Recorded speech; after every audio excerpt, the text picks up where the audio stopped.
to receive email or text messages about. You'll be notified every time one of your topics is updated. Sign up for Notify Me, one more way to keep up with your Fitchburg government.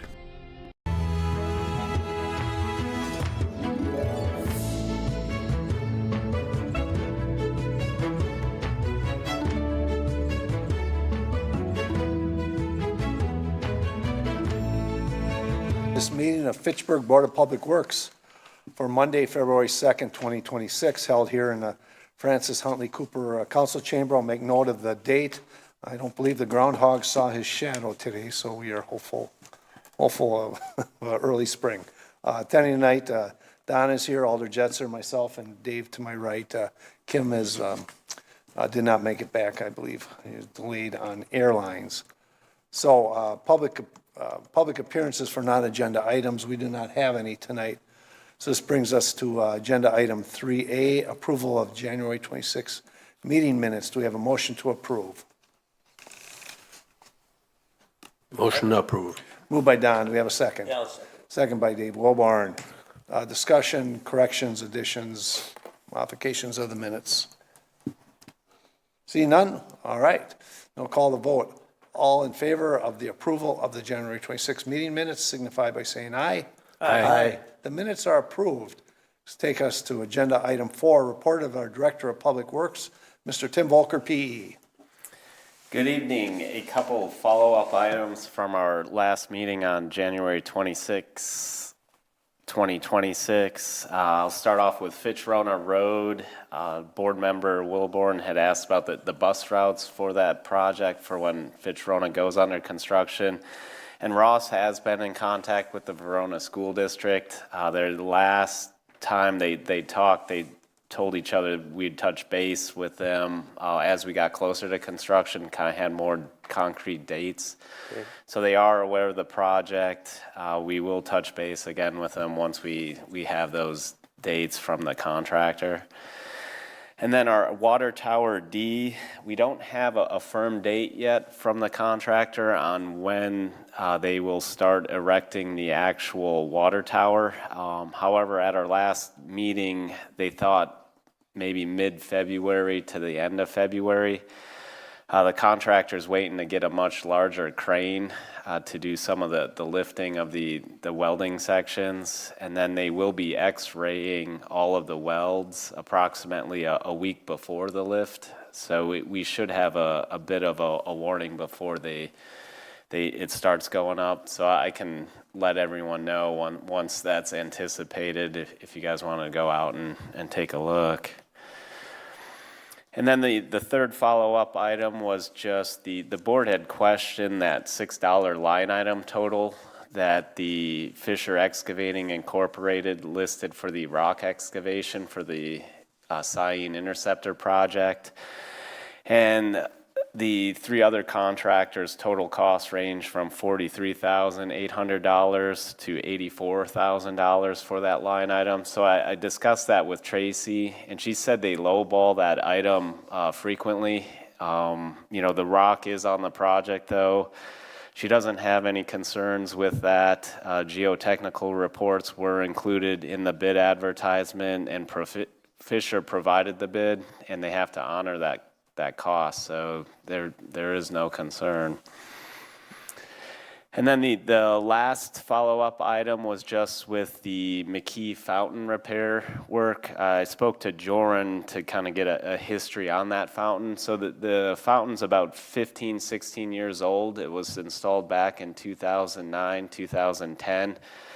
And really the last 2 years we've had kind of the two major repairs. In 2024, we replaced the impellers, and then last year the breakers started to trip. So the Bruce company thought that it was the motor went bad, so we replaced the motor, and the breakers still tripped. They looked into it a little bit more, and they found there was a short in the wire going from the breaker to the motor.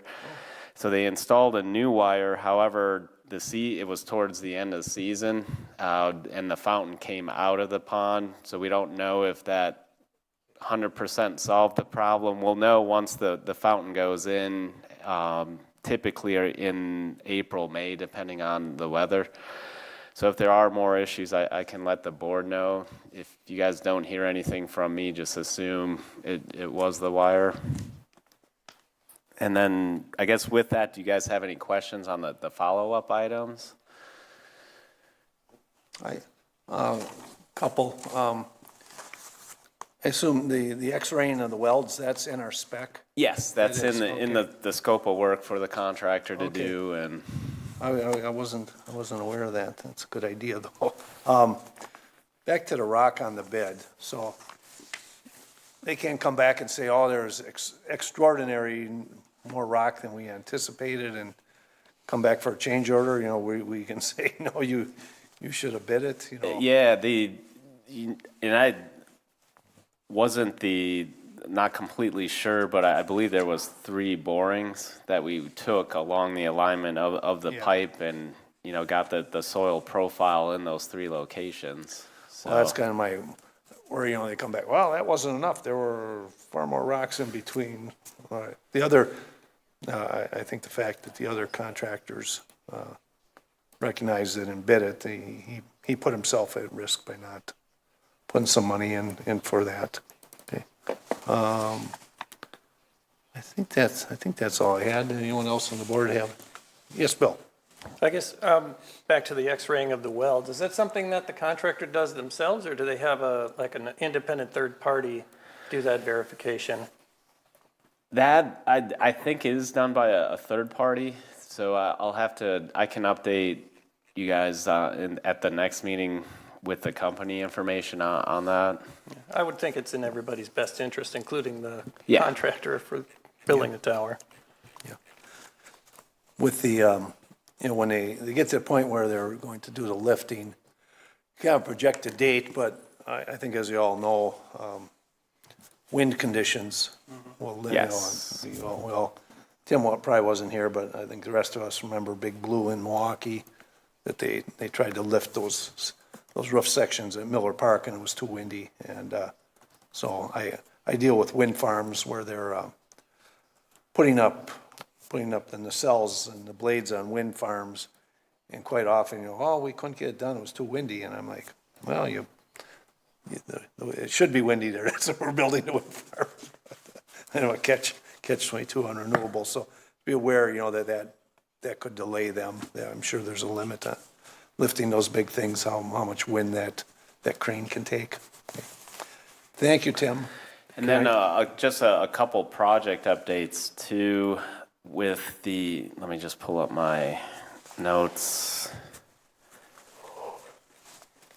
The 2026 street resurf. Follow up on the contract administration.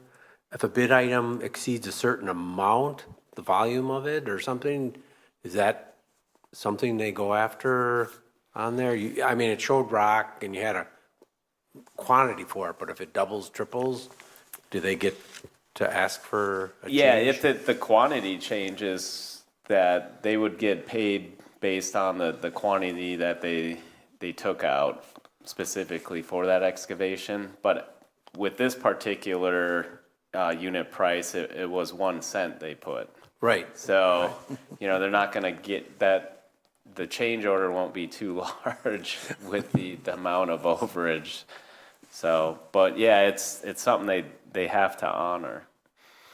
And I assume that cost. we had our standard 10% contingency on there as well. Yes, we did award the contract with a 10% contingency. So the contingency on that particular project was $60,106.65. Anything else before Tim continues here? Okay.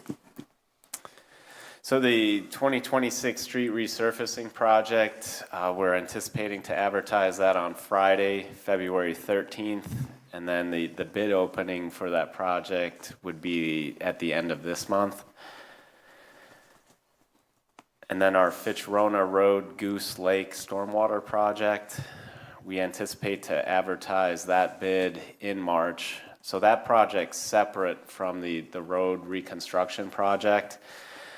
This stormwater project would install some culverts, which is kind of the bottleneck, the outflow of the lake, installing some culverts to help alleviate that bottleneck.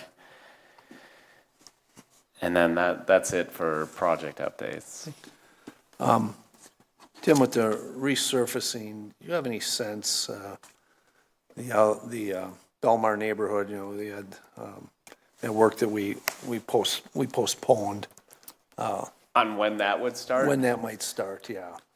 So there would be utility work before that. It's probably going to be the latter part of the year, probably September. Okay. Because the water main Has to be done first. has to be done first, and then we're also lumping that in with the stormwater improvements too, the Crescent Road. Yep, Stormwater improvements. okay. Just like keep the neighborhood up to date when. Yeah, and that's contractually, the utility contractor would have till September 1st, I believe, is the due date for that. But if they were to finish early, then our paving contractor would be able to start Start sooner. earlier. So Okay. the latest would be September, October-ish. All right, good. Thank you. Anything else for Tim? Okay. Then we'll move on to our agenda items. The first one we have is 5 Alpha, Resolution R 3226, a resolution to join the renewal of Blue Council. Do we have a motion to approve? I move approval, Resolution R 3226. Moved by Alder Jetser. Do we have a second? Second. Second by Don. The renew kind of I guess, in a nutshell, trying to improve the water quality in our Madison lakes, and they're asking us to join, and we need to, they're requiring one elected official to serve on this and another appointed official, is that right? Or just an elected?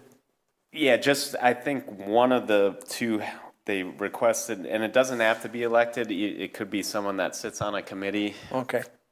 Just some type of a official with the city, and then the other person, we were planning to have Ben Schulte, Perfect. our principal environmental engineer. Hoping you were going to say that. And our yearly cost to join this is $2,000. Can I ask where budget-wise we're coming up with that money? Budget-wise, it'd be coming out of the stormwater utility fund, and specifically the miscellaneous training and staff development account. Okay, thank you. Tim, how many different Yahara watershed initiatives do we belong to? Besides, this is Clean Lakes, Wisconsin, or Clean Lakes Alliance. Yeah. Yeah, there's this one, the Yahara Winds, we pay into every year. That's the two that I know of. In Yahara, if I remember, it's $100,000. Yeah, it was about a little over $100,000 per year for adaptive management. That we help out with. And did we belong to this last year or previous years, or? This would be the first time that the city of Fitchburg would be joining this. But this has only been around since 2022? Pretty recent. I believe the coalition or the Clean Water Alliance has been around, let me see, they came up with the Renew the Blue and the 12 priority actions of the guide in 2022. But then the Clean Water Lakes Alliance, I think, was maybe 2019. Do we anticipate, because I think the wins, you get actionable items out of it. What actionable items would we get out of this for spending, or is it we're just one of the consortiums just feeding their money? So in year one, kind of what they're coming up with is about 3 or 4 meetings they're going to have throughout the year, and they're going to come up with several work groups and deliverables that Ben and the other elected official or community member would be a part of, kind of generate work group ideas, come up with the work groups, and then come up with deliverables for the project.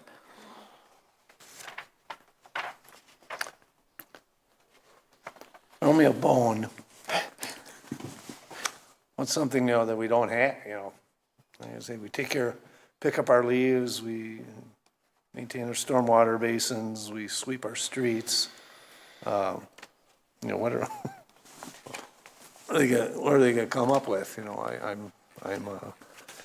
We have best stormwater practices here in Fitchburg. I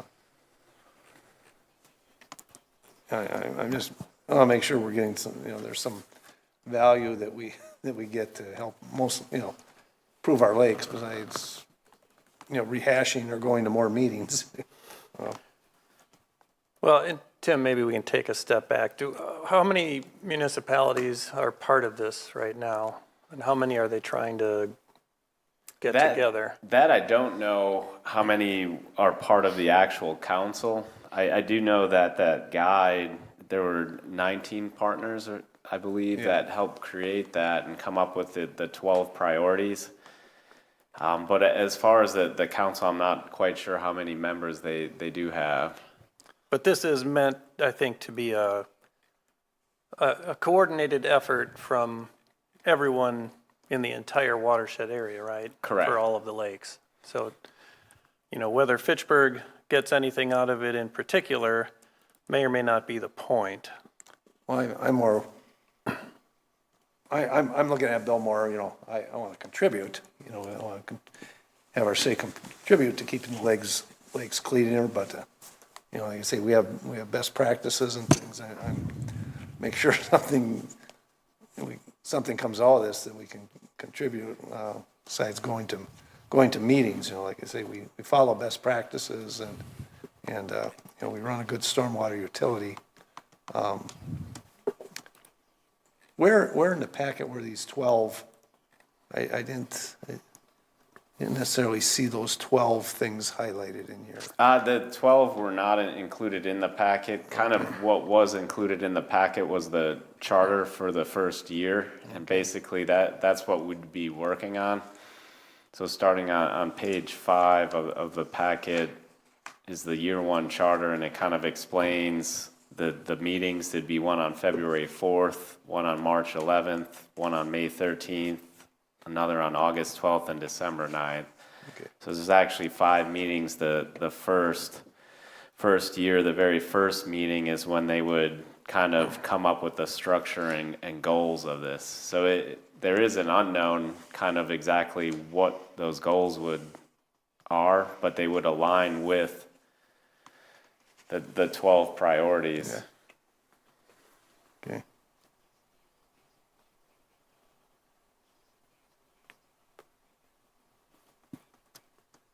And I suppose, one possible example might deal with, the proliferation of data centers. There was just a story, in recent days about $1 billion facility going in, 500 plus acres in Beaver Dam and Mount Pleasant with,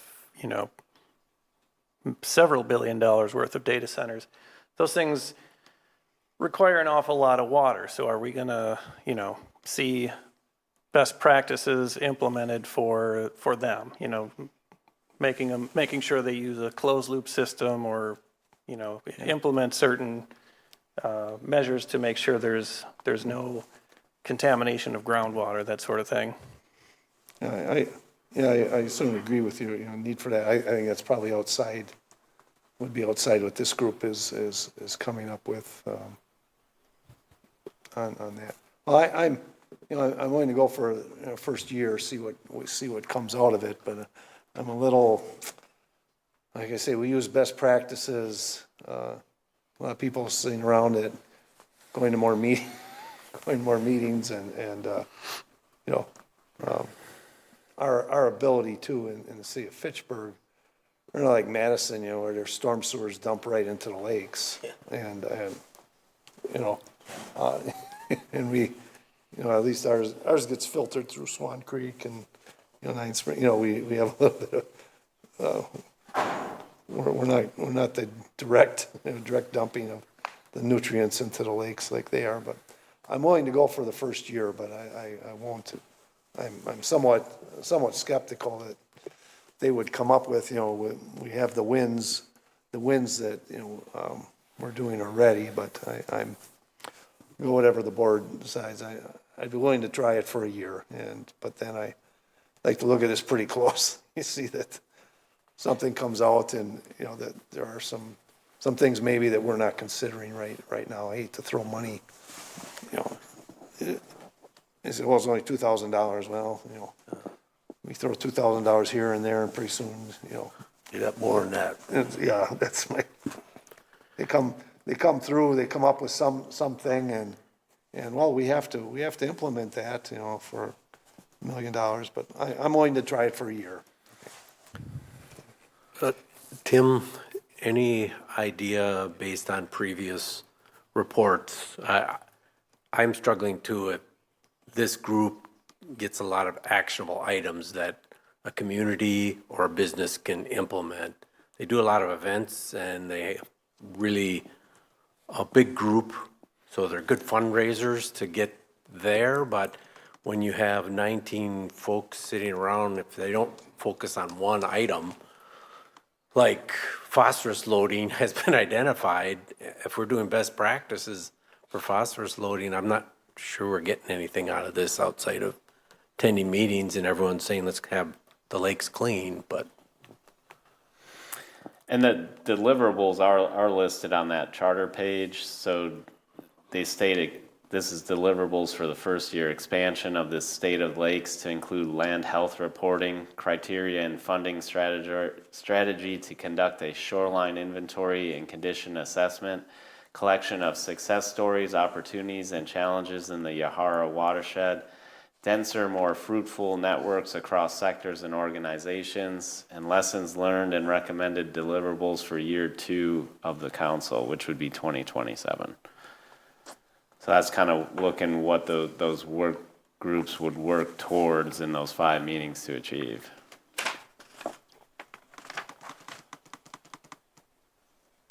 We just, Fitchburg area and our impact, it's not directly on any of the lakes, it's feeder routes, right? I mean, we ultimately impact the lakes through those routes. I understand Yeah. the feeder routes, but if we're applying best practices going into that, preserving enough wetland, green space so it filters out, we're doing the best we can. Right, but, we, like bullet number 3, collection of success stories, just because we're doing it one way doesn't mean there's a better, more efficient way being done out there. So to sit on something like this, I think is only advantageous. To learn about new ways and to go about protecting the watershed.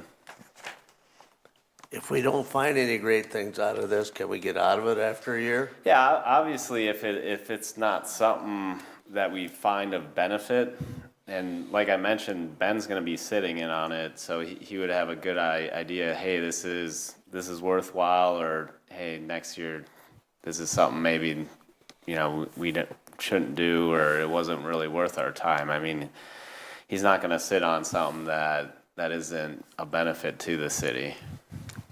So I don't think it hurts just to, as Alder Herbst mentioned, just to see the first year if there is a benefit of it, continue it. If not, then there's no contract binding us for multi-years to this.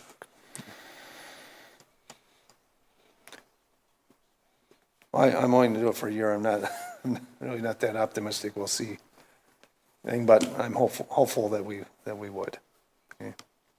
Go in with the idea that it's going to be advantageous for us, right? Yes. My goal, I'm sure is, we would like cleaner lakes. I don't really want to fish in those lakes anymore. And our effect is mostly on Lake Wabisa and Lake Kaganza, where we set our watershed part of the city where I live. I'm in the Sugar River watershed, so it's going different direction than, but the, kind of the two watersheds, one is Sugar River and the other is Wabisa. Yeah. Wabisa, and going the other way a little bit, there might be a little bit down, goes a different direction, but the Belmar neighborhood, the ponds down there, that's kind of a closed basin, kind of goes in there and stays there. All right, well, let's call the vote. All in favor of resolution, I lost my page here, my number. 32. Resolution R 3226 to join the Renew the Blue Council, signify by saying aye. Aye. Aye. Opposed? Nay. The resolution passes 3-1 with Don against. All right, thank you. Next, page back up here, I'm sorry.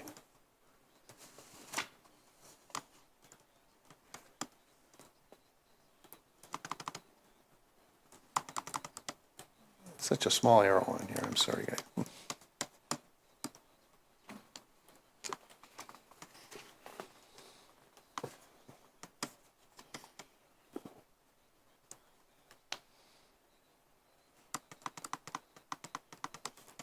My screen does not want to move here, I'm sorry. Bear with me a sec.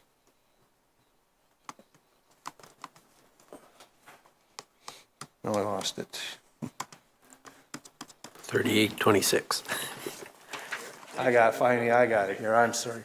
Next, we have agenda item 5 Bravo, resolution R 3826, authorizing the commencement of an action in circuit court for the purpose of relieving the city of plat restriction in all lot 1 in the plat of Mickelson Woods by amending it to include public transportation and support facilities. Do we have a motion to approve? I move approval of resolution R 3826. Moved by Alder Jetser. Do we have a second? Second. Second by Don. Again, we are changing this so that allow Madison Metro to put in a BRT station, charging station, and a restroom in this place along Mickelson Woods that previously had deed restrictions on this. And as you read the amendment, there's no one left anymore that was involved with those. And given the public nature of this, we would like to move ahead with changing this to allow us to include this charging station and restroom facility for the BRT on Trevorton Pike. You have anything else you want to add, Tim? Along with the restroom, there's also the 10-foot wide path kind of running up on the east side of Trevorton Pike, so that also would be located on this outlot 1. Okay, all right. Given that this was dedicated to the public for greenway, park, stormwater, water main, et cetera, would the 10-foot path have been okay under the park section of that and greenway? I'm not sure whether. It's a good question. Yeah, that I don't know. I know the restroom facility that being part of the BRT trip, the transportation, but the path may have been allowed maybe under the park. And is that restroom facility strictly for Metro use, or is that a public facility? Strictly for Metro use, so that this would be at the end of the BRT route, kind of where the drivers would take a break and be able to use the restroom facilities before heading back north. So would those restrooms be locked and they just have the access to them? Is that it? Yes, either with a card access or a key, but Metro would be the ones to be able to unlock, and they would also maintain the facility too. Really, the only maintenance we would have would be just around the park or around the building located in the outlot. And right now, our Parks Department already mows the median in Trevorton Pike and the terrace, so we're there with our equipment. We would just, do around the building to kind of keep it clean. Tim, I was kind of turned around where exactly this is, but where, is that right where like Noodles is? Is that Trevorton? Other side, Other The side. other side of the Yeah. road, okay, other side of McKee, yeah. So it'd be the southeast corner. okay. North would be to the right. So the bus, BRT goes down as Fish Hatchery, it takes a right and then comes up Trevorton Pike, is that? Correct. Yeah. Then Do we, turn- do we have plans to signalize this? No, there are no plans to signalize Triverton and McKee Road. Do we have the ability, once we put all this in, to do that? We can, there's a cost and whether it's warranted No, or no, not. you have the space in here. Oh, yes, To be able yes, to put it yes. in here, okay. Yeah, it doesn't restrict that from ever happening in the future. Okay, and then, so it's the other side of the street, I'm trying to think of if there's any big curves of that. Is this obstructing the vision triangle? The building, Yes, building's pretty far south on that intersection. okay.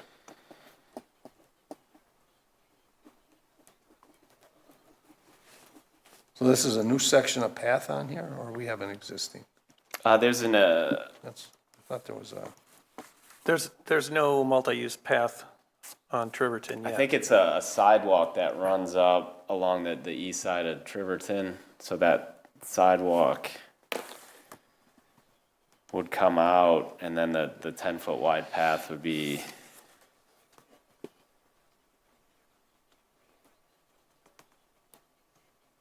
Yeah, there is a sidewalk there.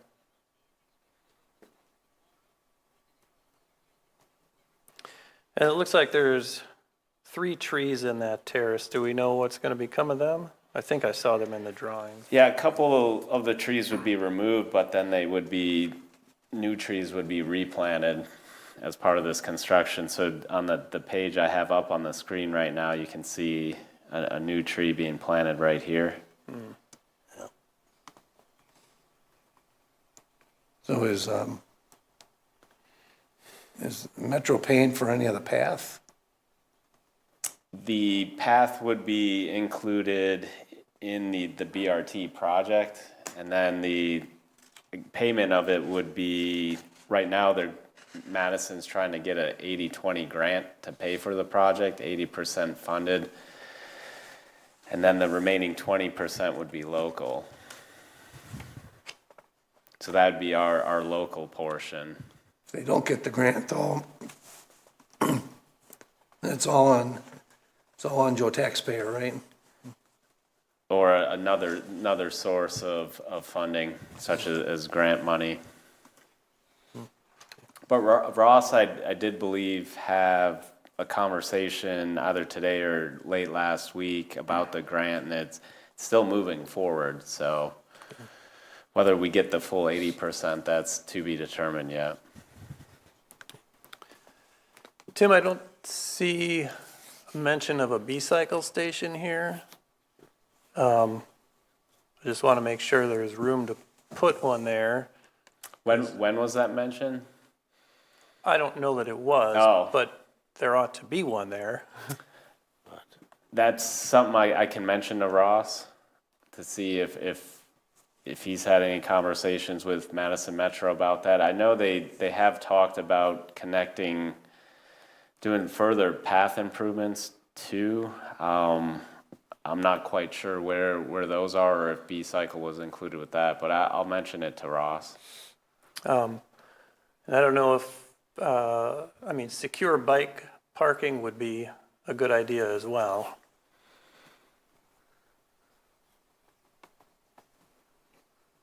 Just for reference, the B-cycle station in McKee Farms Park is a little over 1/3 of a mile away.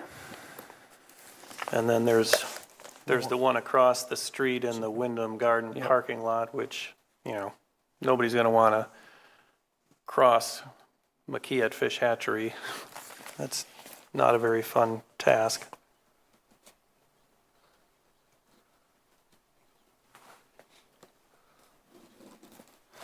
Tim, are the utility hookups and all that part of the same grant, or is that?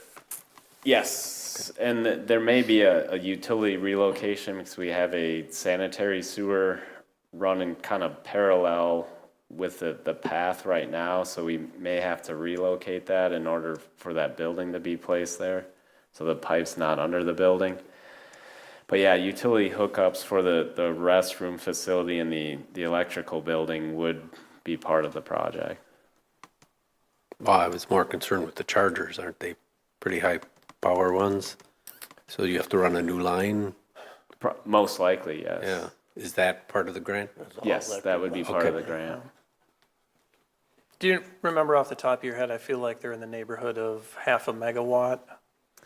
That I don't. That sounds right, recall. Bill. I think that sounds right.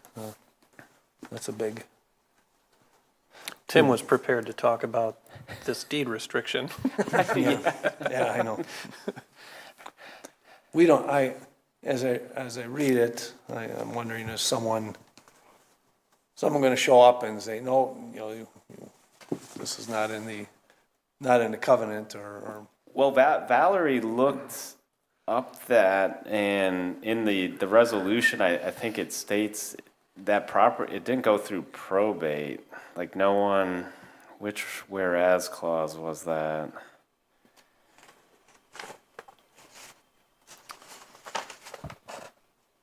Well, it says if the condition subsequently becomes impossible or impracticable, the governing body may, by resolution or ordinance enacted by a 2/3 vote of its members elect, to accept from the donor or dedicator or their heirs a grant relieving the city of the condition.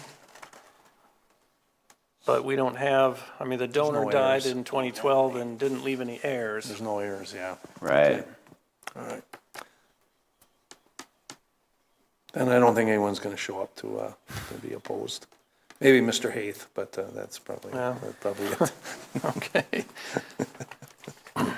All right. Any other questions on this? How many, approximately how square feet, how much is the charging station, the restroom here? Eyes aren't good enough to see it very well. I don't think it's marked on the drawing. Yeah, the dimensions aren't listed on the drawings included. Okay. I have a sense of it, looking, how it's sitting on the street there. Okay. Am I seeing this correctly? The path is gonna run between the building and the road? And so if you're walking on that path, you're gonna go underneath the charger? No, the charger's located further south. If you go to, Is that the black hash marks there? if you go to No, page that's a tree. 13, you can kind of see, the station will actually be a little south of the electrical building and the restroom facility. That's not where the bus pulls up. Okay, The station's actually to the south of that, and the charger's in between the bike path and the curb, so in the terrace. okay.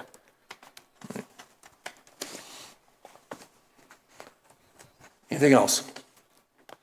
We'll call the vote. All in favor of resolution R 3826, signify by saying aye. Aye. Opposed? Motion carries.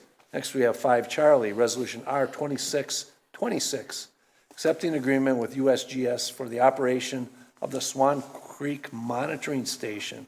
I so move we approve resolution R-26-26. Moved by Mr. Wilborn. Do we have a second? Second by Don. We talked about this at council.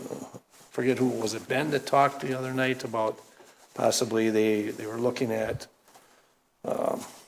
less number of samples, or who was that, Bill, that came and talked about that? Do you recall? Was he from the county or No, he's from USGS. USGS? Okay. And he presented to the Resource Conservation Commission, and we discussed the ongoing, usage and maintenance of that facility. And It was Todd? I think it was Yeah. Todd. Yeah, sounds right, okay. Yeah, and somebody asked about how many samples are taken, and he mentioned that every sample that's taken goes to the Wisconsin State Lab of Hygiene, and then like 4 tests are done, and each test costs like $35 or something, and so over the course of a year, the number of samples and everything, it gets to be, not a trivial sum. So there was talk of potentially, if funding were an issue, backing off on the number of samples taken, and then it just takes, correspondingly longer to get an overall picture of how the solids, suspended solid and phosphorus and everything varies over time. How long have we had this? It's quite a while. I think since 2021. Yeah, since May 2021. Okay. Do you recall, we got a report on trends or anything out of this? Yeah, every year the USGS will post all the data on their website.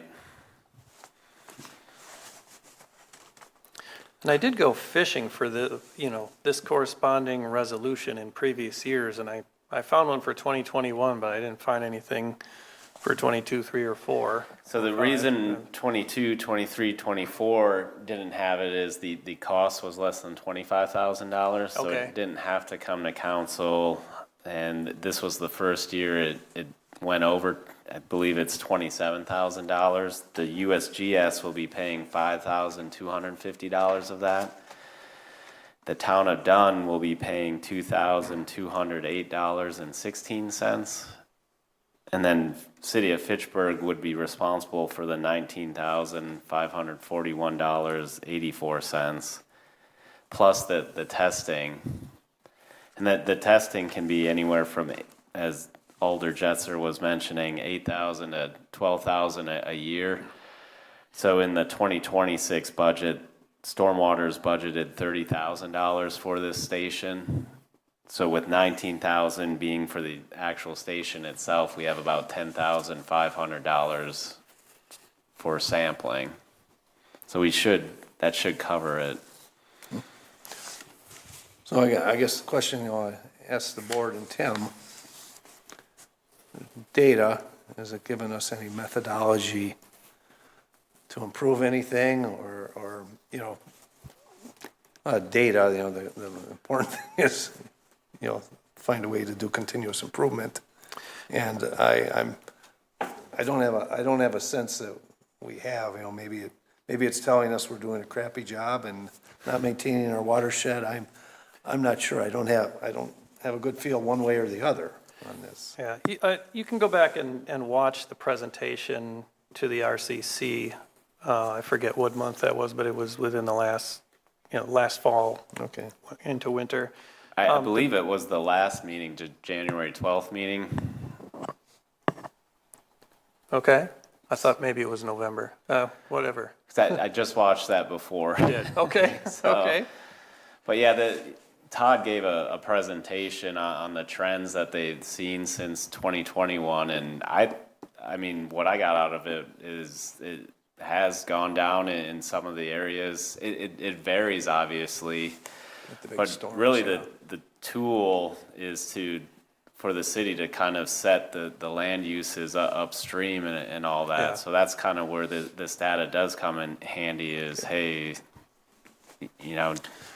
I would love to have the data, and challenge Mr. Haith that, no, we are doing a good job. Look at this, it's been reducing, I mean, compared to some of the other, because towards the end of the presentation, there were 5 or 6 other locations, and I believe this one had the lowest.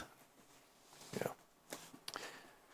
Yes, and my biggest takeaway was that the total suspended solids and everything that we see is a function of the number of large-scale precipitation events that we have.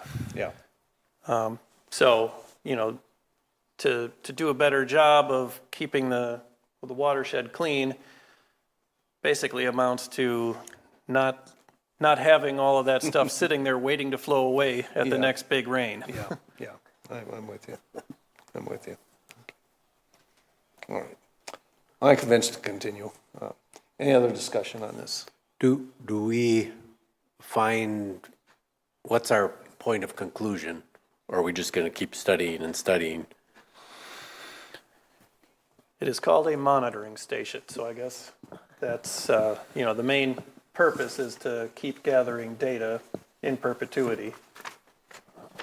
At $20-some thousand forever and ever? Well, Or as inflation increases, you do more? yeah, or if there's, some better means of testing in the future that's less expensive.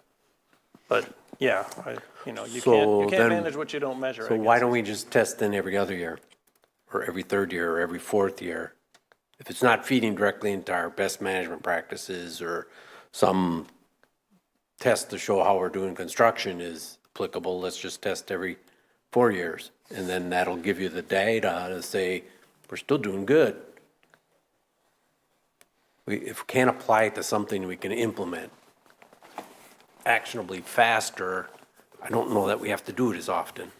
I think you'd miss out on some of those precipitation events and kind of see the correlation between that. Like right now, we're just starting to kind of see the trends with it being done 4 or 5 years.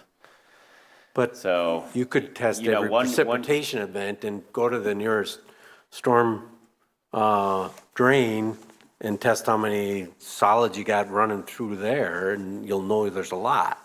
So, but we're not, unless we're gonna start putting weirs up or something to prevent the sedimentation flow, we're gonna start dredging all these creeks as an actionable item. I don't know we're getting anything out of it.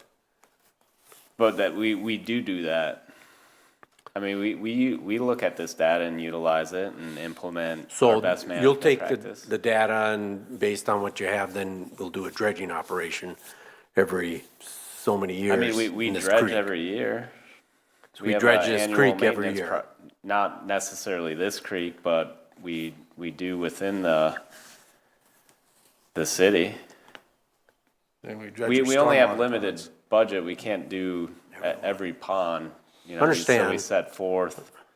But yeah, certain, So then let me ask the other question. Every creek that we have, do we have a monitoring station there? No. Why this one versus other ones that maybe have PCBs in it or some other higher? Why this one we picked instead of a different one or all of them? it's back in 2021, this was the area that they identified to monitor. There was, this is before my time and Tim's time, but I don't know if the Daves remember any discussion of this from 2020 and 2021, but I believe this was decided upon by some combination of the DNR and the city. Yeah, and I believe Carp C was involved. Yeah. It wasn't just the city, Town of Dunn, DNR, USGS, City of Fitchburg. I think they all did get into that. Yeah, I think it was the most significant, our best point of monitoring going into the lake, that stream. And so Tim, maybe you can break down, how do we decide the relative funding amounts for, Fitchburg versus Town of Dunn versus USGS? I believe with the Town of Dunn and Fitchburg, it's based off the drainage area and the percentage. So most of the area draining to this point is coming from Fitchburg. Therefore, we bear the higher percentage. And then USGS, they chip in for it, but then they're also, it's their staff time pulling the samples. It's their staff time maintaining this. They own the equipment. They installed the equipment. We have no involvement as far as our operations go besides cutting this check.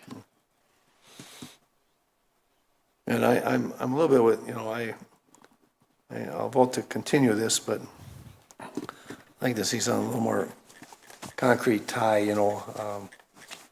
with, getting the data, we know large storm events, the more gets scoured in. All right. I think we've got the data out of it that's telling us what's happening. I think the next step is, all right, what's the plan to prevent that moving forward? We're not gonna be able to prevent large storm events. That's gonna said, maybe the only thing we can really do is try and keep the area clean so that when we get a large event, there's less runoff. Tim, maybe you could have Ben add a little explanation at the RCC meeting next Monday, and I can bring that to the council on Tuesday. Okay, will do. Any other discussion? Any chance, because if it was established back in '21 and was of interest to the DNR, any interest from the DNR to help contribute or Dane County? Did I misspeak? Was the DNR involved? I'm just assuming I would they have were. to, I read that, and I think it may have been in Todd's presentation on how who was all involved and what came about it. But I can't remember if it was the DNR. It was more than the city of Fitchburg, town of Dunn. I know Carp C for sure. I think there was one or two other parties involved too. So Carp C hasn't been involved really with the data after that. They just thought it would be a good tool to, like I mentioned, with, zoning and basing all that, changing the ordinance based on what we see here in land use and all. Alder Gerhardt was at she was involved with, I think she was at the ribbon cutting and or the groundbreaking for that, and she takes meticulous notes, so she may well have information that is relevant as well. Okay. Like I say, I'm big on using data. I'm not big on continuing to collect it without a plan, I guess. That's all I'll say. All right. Any more discussion? Call a vote then. All in favor of resolution R 26, accepting agreement with USGS for Swan Creek Monitoring Station, signify by saying aye. Aye. Opposed? The motion carries. Our next Board of Public Works meeting will be Monday, February 16th. If you can't make it, please let me know, or let Tim know. And at this time, I'll entertain a motion to adjourn. I so move we adjourn. Moved by Dave Wilborn. Do we have a second? Second. Second by Don. All in favor of adjournment, signify by saying aye. Aye. Aye. We are adjourned at 6:23. Thank you, everyone.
Hi, I'm Jeremy Crosby. And I'm Nick Boucher.